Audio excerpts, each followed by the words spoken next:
on pleasure and joy. 1. I received great pleasure from your letter. Kindly allow me to use these words in their everyday meaning without insisting upon their Stoic import. For we Stoics hold that pleasure is a vice. Very likely it is a vice, but we are accustomed to use the word when we wish to indicate a happy state of mind. 2. I am aware that if we test words by our formula, a even pleasure is a thing of ill repute, and joy can be attained only by the wise. For joy is an elation of a spirit which trusts in the goodness and truth of its own possessions. The common usage, however, is that we derive great joy from a friend's position as consul, or from his marriage, or from the birth of his child. But these events, so far from being matters of joy, are more often the beginnings of sorrow to come.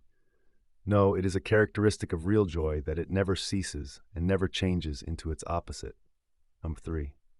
Accordingly, when our Virgil speaks of the evil joys of the mind, his words are eloquent but not strictly appropriate. For no joy can be evil. He has given the name joy to pleasures and has thus expressed his meaning, for he has conveyed the idea that men take delight in their own evil.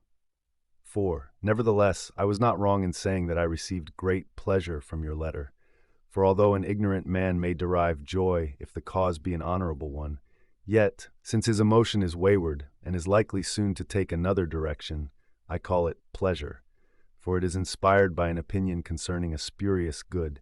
It exceeds control and is carried to excess. But, to return to the subject, let me tell you what delighted me in your letter. You have your words under control.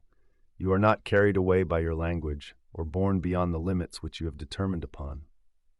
5. Many writers are tempted by the charm of some alluring phrase to some topic other than that which they had set themselves to discuss. But this has not been so in your case.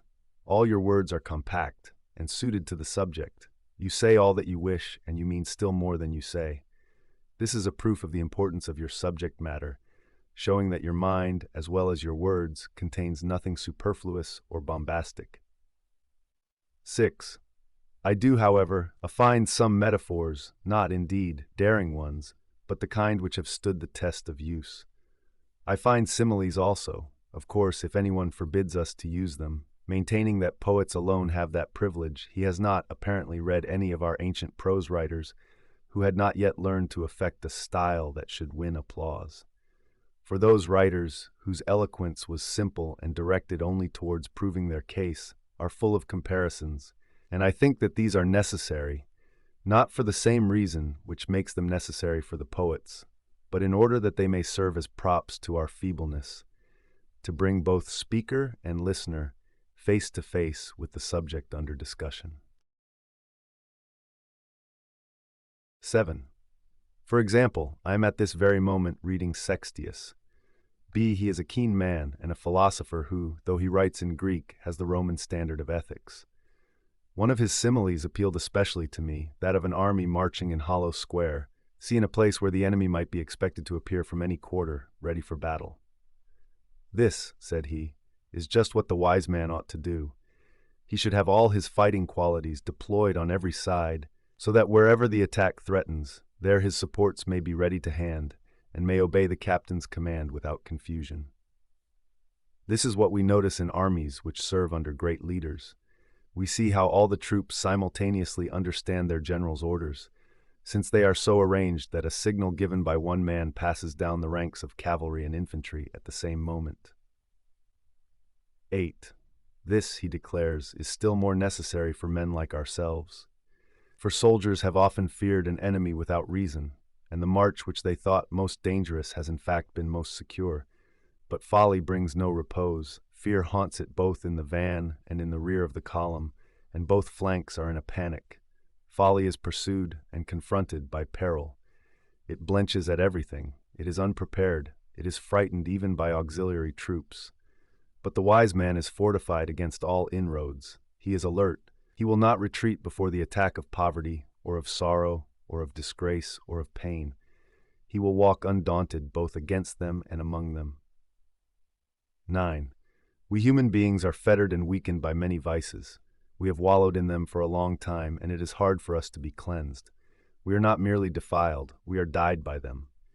But to refrain from passing from one figure A to another, I will raise this question, which I often consider in my own heart. Why is it that folly holds us with such an insistent grasp? It is, primarily, because we do not combat it strongly enough, because we do not struggle towards salvation with all our might. Secondly, because we do not put sufficient trust in the discoveries of the wise, and do not drink in their words with open hearts. We approach this great problem in too trifling a spirit. 10. But how can a man learn, in the struggle against his vices, an amount that is enough, if the time which he gives to learning is only the amount left over from his vices? None of us goes deep below the surface. We skim the top only, and we regard the smattering of time spent in the search for wisdom as enough and to spare for a busy man. 11. What hinders us most of all is that we are too readily satisfied with ourselves. If we meet with someone who calls us good men, or sensible men, or holy men, we see ourselves in his description. Not content with praise in moderation, we accept everything that shameless flattery heaps upon us, as if it were our due. We agree with those who declare us to be the best and wisest of men, although we know that they are given to much lying. And we are so self-complacent that we desire praise for certain actions when we are especially addicted to the very opposite. Yonder person hears himself called most gentle when he is inflicting tortures, or most generous when he is engaged in looting, or most temperate when he is in the midst of drunkenness and lust. Thus it follows that we are unwilling to be reformed, just because we believe ourselves to be the best of men. 12. Alexander was roaming as far as India, ravaging tribes that were but little known, even to their neighbors. During the blockade of a certain city, while he was reconnoitering the walls and hunting for the weakest spot in the fortifications, he was wounded by an arrow. Nevertheless, he long continued the siege, intent on finishing what he had begun. The pain of his wound, however, as the surface became dry and as the flow of blood was checked, increased. His leg gradually became numb as he sat his horse, and finally, when he was forced to withdraw, he exclaimed, "All men swear that I am the son of Jupiter, but this wound cries out that I am mortal." 13. Let us also act in the same way. Each man, according to his lot in life, is stultified by flattery. We should say to him who flatters us, "You call me a man of sense, but I understand how many of the things which I crave are useless, and how many of the things which I desire will do me harm. I have not even the knowledge which satiety teaches to animals of what should be the measure of my food or my drink. I do not yet know how much I can hold." 14. I shall now show you how you may know that you are not wise. The wise man is joyful, happy, and calm, unshaken. He lives on a plane with the gods. Now go, question yourself. If you are never downcast, if your mind is not harassed by my apprehension, through anticipation of what is to come, if day and night your soul keeps on its even and unswerving course, upright and content with itself, then you have attained to the greatest good that mortals can possess. If, however, you seek pleasures of all kinds in all directions, you must know that you are as far short of wisdom as you are short of joy. Joy is the goal which you desire to reach, but you are wandering from the path. If you expect to reach your goal while you are in the midst of riches and official titles, in other words, if you seek joy in the midst of cares, these objects for which you strive so eagerly, as if they would give you happiness and pleasure, are merely causes of grief. All men of this stamp, I maintain, are pressing on in pursuit of joy, but they do not know where they may obtain a joy that is both great and enduring.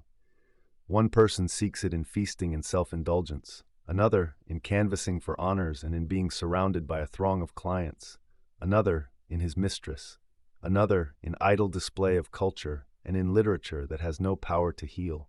All these men are led astray by delights which are deceptive and short-lived, like drunkenness, for example, which pays for a single hour of hilarious madness by a sickness of many days, or like applause and the popularity of enthusiastic approval which are gained and atoned for at the cost of great mental disquietude. 16. Reflect, therefore, on this, that the effect of wisdom is a joy that is unbroken and continuous. B. The mind of the wise man is like the ultra-lunar firmament. Eternal calm pervades that region. You have then a reason for wishing to be wise, if the wise man is never deprived of joy. This joy springs only from the knowledge that you possess the virtues. None but the brave, the just, the self-restrained can rejoice. 17. And when you query, "What do you mean? Do not the foolish and the wicked also rejoice?" I reply, no more than lions who have caught their prey.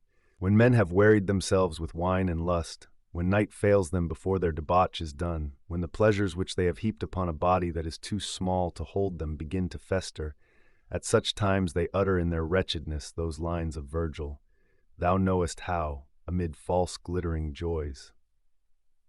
We spent that last of nights. 18. Pleasure lovers spend every night amid false glittering joys, and just as if it were their last.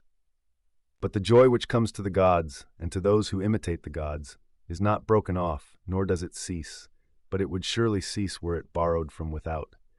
Just because it is not in the power of another to bestow, neither is it subject to another's whims. That which fortune has not given, she cannot take away. Farewell.